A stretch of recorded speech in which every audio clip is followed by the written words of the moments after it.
Good afternoon. सभी का मैं स्वागत करता हूं ये केस स्टडी में। जो साउथ कड़ी 48 पे जो वेल अबंडन के दौरान जो भी ऑपरेशंस हुए, उसके जो आज हमारे लंच और टॉक का टॉपिक है ये।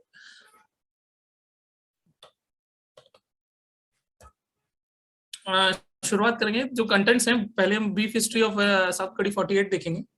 उसके बाद जो जो क्या क्या चैलेंजेस थे पहले, और जो ऑपरेशंस के दौरान जो भी हमने काम किया और तब क्या क्या चैलेंजेस आए, और क्या क्या हमने इसे ये वेल के दौरान सीखा ये ऑपरेशंस के टाइम।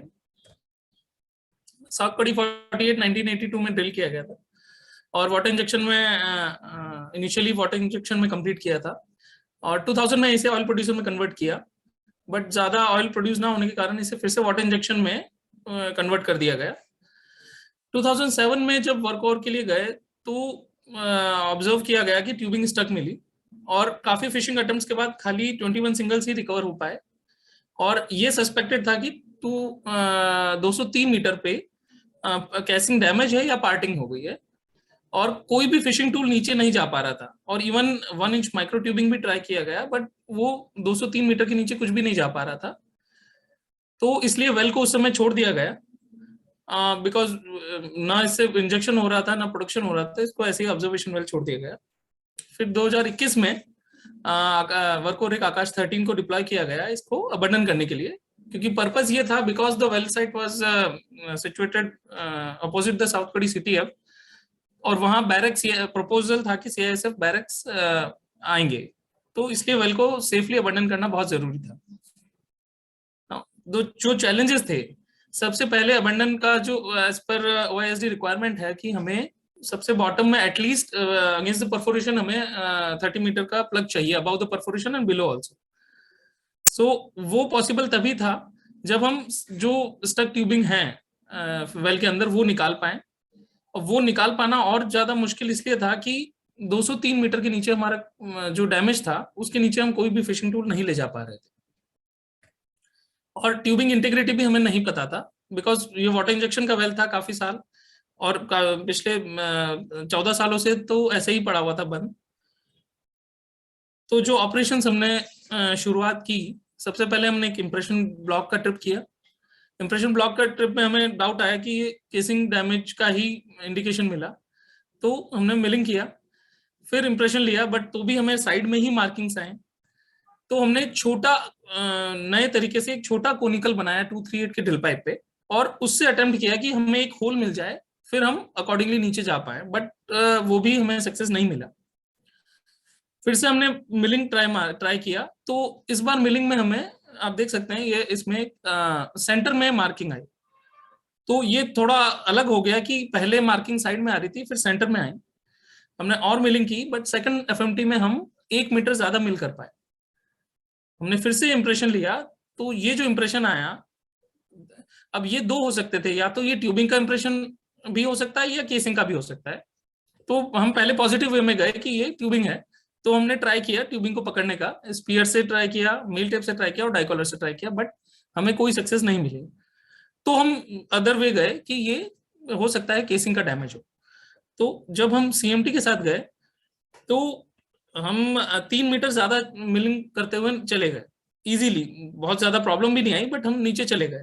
और जब हमने पुल आउट किया, तो हमें सीएमटी में आप देख सकते हैं इस फिगर में कि हमें जो ये हमें बता रहा है कि हमने ट्यूबिंग को मिल किया, तो हम ये श्योर हो गए कि वहां ट्यूबिंग है।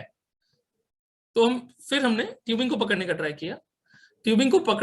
किया, बट मील टेप 2 मीटर और ज्यादा हम चले गए मील टेप के से। तो इससे हमें ये पता चल रहा था कि हम मील टेप 5.5 के बाहर चले गए हैं केसिंग के, और फिश वहां ट्यूबिंग भी है, केसिंग अलग हो गई है या होल हो गया है केसिंग के अंदर, और हम मील टेप के साथ बाहर 5.5 केसिंग के बाहर चले गए। तो हमने नेक्स्ट अटेम्प्ट किया डाइकॉलर के साथ, और डाइकॉलर के साथ काफी अटेम्प्ट लेने पड़े, बार बार डाइकॉलर बाहर जा रहा था, तो हम मल्टीपल अटेम्प्ट्स करते रहे with rotation, and luckily one time हमें फिश एंगेजमेंट का पॉजिटिव इंडिकेशन मिल गया। तो बिकॉज अब डाइकॉलर से ग्रिप ज्यादा नहीं थी, तो we took around 4 to 5 tons of pull, और उसे हमने बैक ऑफ किया। जब पुल आउट किया, तो ये ट्यूबिंग का आप इंडिकेशन देख सकते हैं यहाँ पे, ये ट्यूबिंग को कोनिकल सीएमटी से जो ट्यूबिंग मिल होके कोनिकल जो साइड में गया वो उसके निशान थे। ये जो निशान आप देख रहे हैं उसके पीछे के साइड, ये मील टेप जो साइड में गया उसके निशान थे। और डाई कॉलर की ये जो ग्रिप आई, ये डाई कॉलर ने ग्रिप करके लेके आई। तो जो हमारे इंडिकेशंस जो हमें लग रहा था कि हम बाहर जा रहे हैं वो इससे कंफर्म हुआ। तो जब डाई कॉलर से हमने बैक ऑफ किया तो हमें 3 टन का गेन मिला।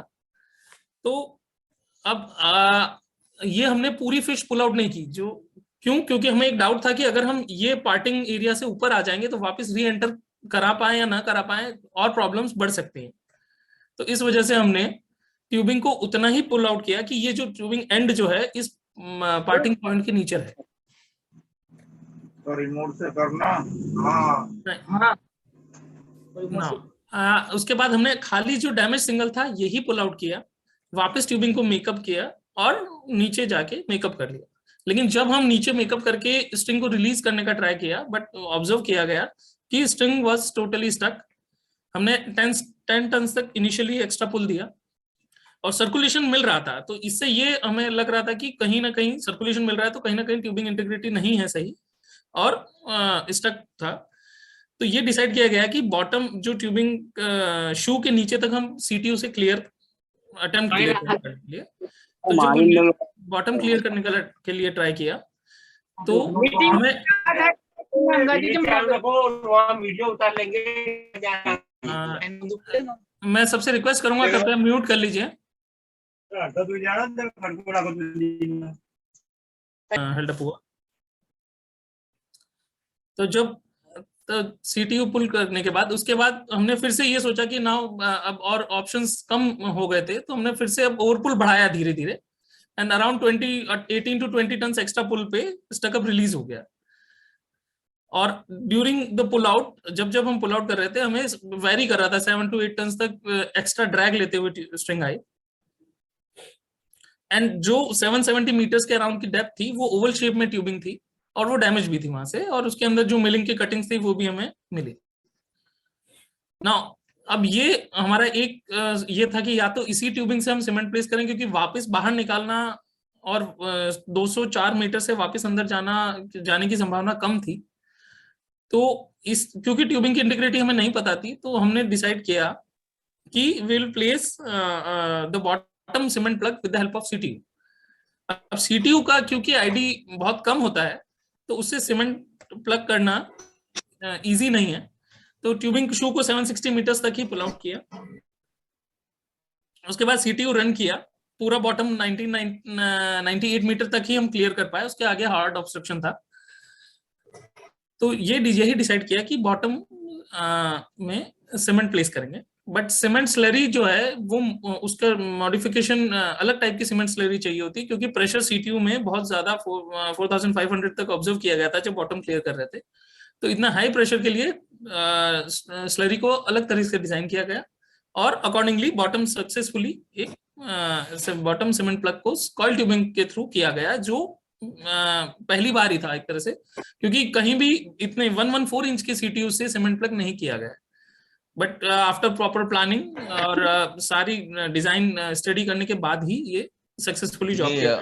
लवनेश होल्ड ऑन, इसमें एक चीज इंपॉर्टेंट था कि क्योंकि सीटीयू से सीमेंट जॉब करना था और हमको टाइम चाहिए, इसके लिए स्लरी डिजाइन किया गया, थिकनिंग ना हो जाए, सीटीयू पकड़ ना ले, इसके लिए स्पेशल डिजाइन करवाया गया आरजीएल से। और ये सेकंड बार में जॉब करके हम लोग आगे बढ़ पाए, क्योंकि स्लरी का जो डिजाइन करना एक डिफिकल्ट था यहाँ पर, उसकी वजह से हमको टाइम लगा था।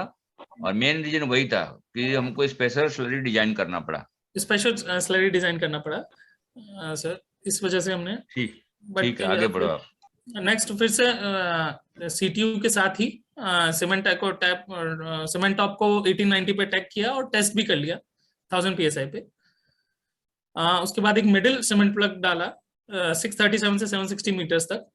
ये ट्यूबिंग से ही डाल दिया गया बिकॉज हमने एक जो खराब ट्यूबिंग थी वो निकल गई थी ऊपर, और ये वाली ट्यूबिंग को हमने एक liquid just 20 litres of burnt oil pump करके हमने वॉल्यूम कैलकुलेट करके हमें पता चल गया था कि ये ट्यूबिंग के अंदर इंटीग्रिटी का प्रॉब्लम नहीं है।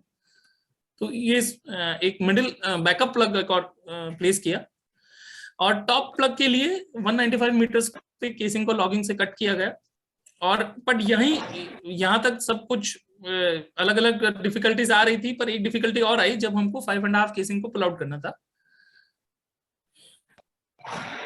अब इनिशियल कंडीशन तो ये टॉप स्कीमेटिक है, 13.5 फ्लेंज, 11 इंच फ्लेंज और 7/16 फ्लेंज।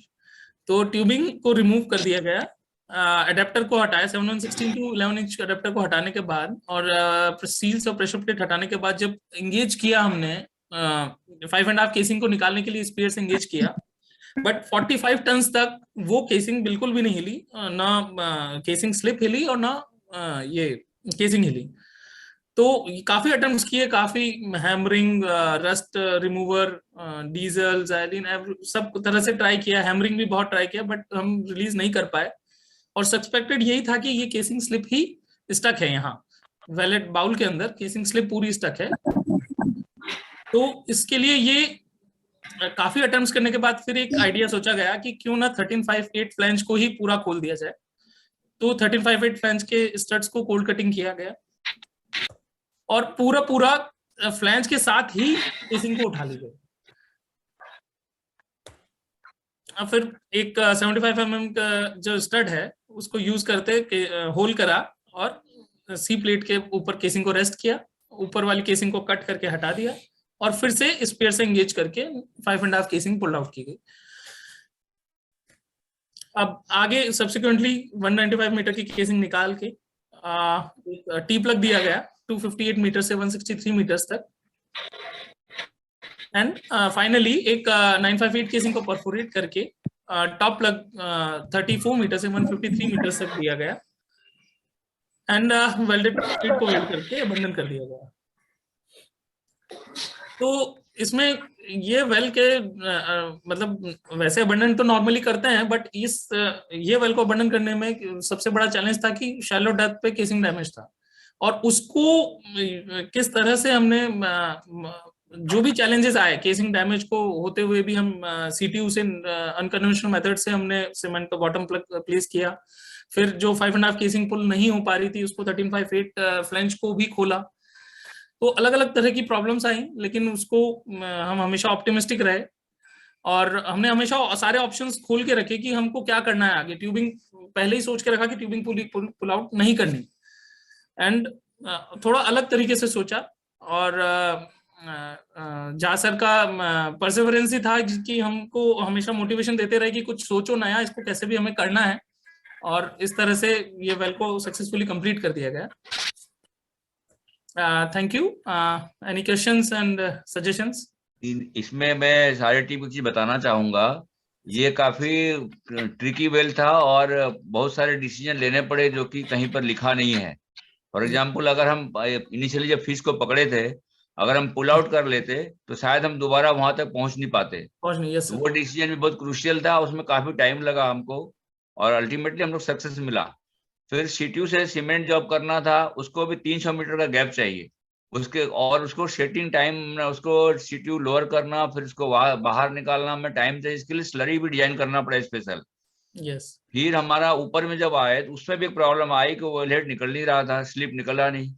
फिर हम लोग नया जुगाड़ किए कि उसको पूरा वेलहेड 11 इंच वाला क्रॉस को भी साथ में उठाया, जो रेयरली करते हैं। बाद में फिर केसिंग में होल करके उसमें बोल्ट डाले, मतलब काफी नई नई चीजें करनी पड़ी।